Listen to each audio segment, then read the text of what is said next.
श्रीपद्ममध्यवसिते वरपद्मनेत्रे श्रीपद्महस्तचिरपूजितपद्मपादे श्रीपद्मजातजननी शुभपद्मवक्त्रे श्रीलक्ष्मीभक्तवरदे तव सुप्रभातम्।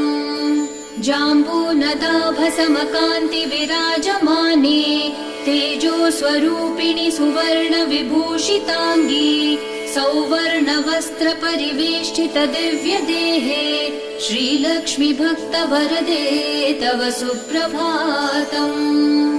सर्वार्थसिद्धिप्रदविष्णुमनोनुकूले सम्प्रार्थिताखिलजनावनदिव्यशीले दारिद्र्यदुःखभयनाशिनि भक्तपाले श्रीलक्ष्मीभक्तवरदे तव सुप्रभातम्।